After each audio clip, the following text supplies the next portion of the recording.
চাউলের গুঁড়া, ময়দা, আটার বড়া তো অনেক খেয়েছো। একবার এইভাবে বড়া তৈরি করে খেয়ে দেখো, মুখে লেগে থাকবে, এতটাই মজা লাগে এই বড়াটা। আমি চিড়া দিয়ে এই বড়া তৈরি করে দেখাবো। আর এই চিড়ার বড়া যদি কেউ না খেয়ে থাকো, একবার হলো তৈরি করবা, খুবই মজা লাগে। আসসালামু আলাইকুম, হ্যালো বন্ধুরা, তোমরা কেমন আছো? আশা করি তোমরা ভালো আছো। আমি আলহামদুলিল্লাহ ভালো আছি। আমার শখের কিচেনে তোমাদের সবাইকে স্বাগতম। প্রতিদিনের মতো আবার একটি রেসিপি নিয়ে এসেছি, চিড়ার বড়া। আর একদমই সহজ, মাত্র 3টা উপকরণ দিয়ে কিন্তু আমি বড়াটা তৈরি করে দেখাবো, ঝটপট কিন্তু হয়ে যায়। আমি কিভাবে করছি তোমরা প্রথম থেকে শেষ পর্যন্ত দেখবা। এখানে আমি 2 বাটি চিড়া নিয়েছি। চিড়াটাকে পরিষ্কার করে পানি দিয়ে কয়েকবার পানি পাল্টিয়ে কিন্তু আমি ধুয়ে নিয়েছি, কারণ চিড়াতে অনেক ময়লা থাকে। দিয়ে আমি একটু পানি দিয়ে 10 মিনিট রেস্টে রেখে দিয়েছিলাম, তখন কিন্তু এইভাবে ভিজে গিয়েছে। দিয়ে এবার হাত দিয়ে একটু ম্যাশ করে নিচ্ছি। এবার এখন আমি চিনি অ্যাড করব। 1 বাটি চিনি নিচ্ছি। আমি যেহেতু 2 বাটি চিড়া নিয়েছি, 1 বাটি চিনি নিচ্ছি এখানে। দিয়ে ভালোভাবে হাত দিয়ে একদম চিনিটাকে গলিয়ে ফেলতে হবে। এখানে কিন্তু ভালোভাবে মেখে নিতে হবে। একদম পানি পানি হয়ে যাবে, তখন কিন্তু এটাকে মাখা বন্ধ রাখতে হবে।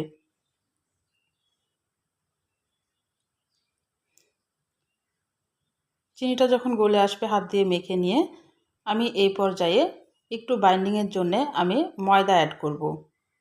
এখানে তোমরা কিন্তু চাউলের গুঁড়াও দিতে পারো। আমি এখানে 1 বাটি ময়দা নিলাম।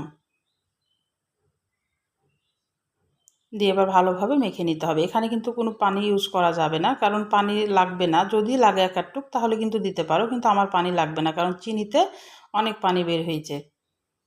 দিয়ে এবার ভালোভাবে মেখে নিতে হবে। মাখাটা কিন্তু একটু ভালোভাবে ফেটাই নিতে হবে সময় নিয়ে, তাহলে কিন্তু বড়াগুলো সুন্দরভাবে ফুলবে। এখানে কোনো বেকিং সোডা, বেকিং পাউডার কিছু ইউজ করা লাগবে না, এমনি বড়াগুলো খুব সুন্দর হয়ে ফুলবে। আমি এখানে একটু স্বাদের জন্য লবণ দিলাম, কারণ মিষ্টি খাবারে লবণ দিলে ভালো লাগে। এভাবে আগে মেখে নিতে হবে, তারপরে আমি কিভাবে ফেটাই দিচ্ছি তোমরা দেখে নাও। এভাবে ফেটাইলে কিন্তু বড়াগুলা খুবই ফুলকো ফুলকো হয়। এভাবে হাত দিয়ে এভাবে ফেটাইতে হবে। ফেটালে কিন্তু বড়াগুলা একদম নরম ফুলকো ফুলকো হবে। এখানে কোনো বেকিং সোডা, বেকিং পাউডারের কোনো প্রয়োজন হবে না, এমনিতেই কিন্তু ফুলকো ফুলকো হবে। আমি আধা ঘন্টার জন্য একটু রেস্টে রেখে দিলাম। আধা ঘন্টা পর আবার ফিরে আসলাম। যে আবার একটু ফেটিয়ে নিতে হবে কয়েক মিনিট ধরে। সাথে সাথে কিন্তু আবার তেলে দেওয়া যাবে না, কয়েক মিনিট মতো আবার একটু ফেটিয়ে নিতে হবে। দিয়ে এবার তেলে চলে যাব। তেলটাকে ভালোভাবে গরম করে নিতে হবে। তারপরে বড়ার আকারে এইভাবে ছেড়ে দিতে হবে। দিয়ে মিডিয়াম আঁচে বড়াগুলা উল্টিয়ে পাল্টিয়ে কিন্তু ভেজে নিতে হবে। এটা কিন্তু অনেক ফুলে, খুবই সুন্দর লাগে এই চিড়ার বড়াটা। একবার হলো তৈরি করবা।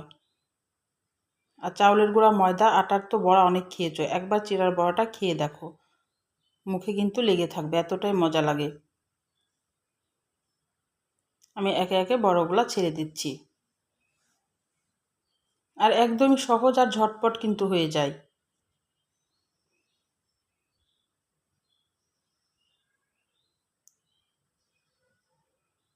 আর যারা কোনো দিন খাওনি চিড়ার বড়াটা, একবার হলো আমার রেসিপিটা ফলো করে এইভাবে আমি যেভাবে তৈরি করলাম সেভাবে তৈরি করে দেখবা, বারবার খেতে ইচ্ছে করবে।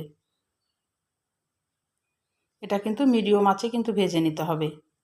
একবার যখন হয়ে আসবে তখন কিন্তু এভাবে উল্টিয়ে দিতে হবে। দেখেই বুঝতে পারছো কি সুন্দর হয়ে ফুলেছে। বড়াগুলা কিন্তু খুবই সুন্দর হয়েছে।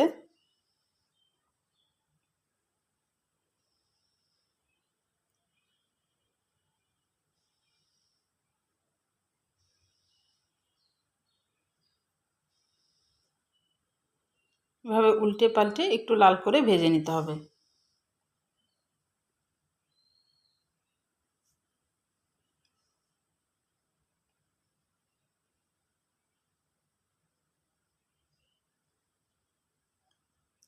আমার লাল করা হয়ে গেছে, আমি এবার তুলে নিচ্ছি।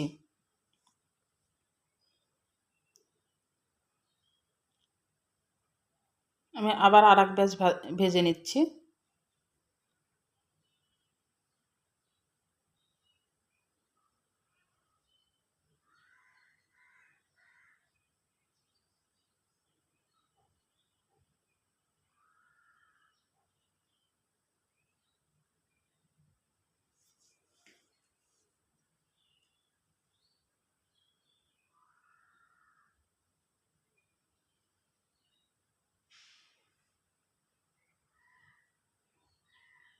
আর এই চিড়ার বড়াতে কিন্তু একদমই তেল টানে না, খুবই তেল কম খায়।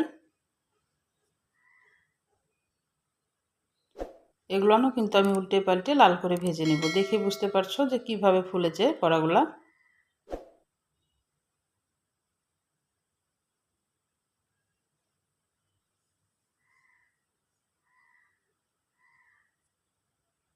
আর এই ব্যাচটাও হয়ে গেছে, আমি তুলে নিচ্ছি।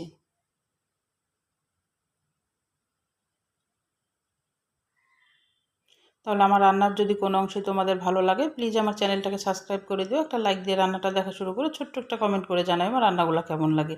পাশে থাকা বেল আইকনটা প্রেস করে দিও, আমি যখন এরকম নতুন রেসিপি তোমাদের মাঝে হাজির করবো তোমাদের কাছে যেন ভিডিওটা চলে যায়। তোমাদের একটা লাইক একটা কমেন্ট কিন্তু আমাকে অনেক উৎসাহ করে। আর তোমাদের কমেন্ট পড়তে কিন্তু খুবই ভালো লাগে, আর বন্ধুদের মাঝে কিন্তু বেশি বেশি করে শেয়ার করে দিও। আমি তোমাদের একটা ভিতরটা দেখাচ্ছি ভেঙে, কত মজা হয়েছে আর জালিদার হয়েছে ভিতরটা একদম।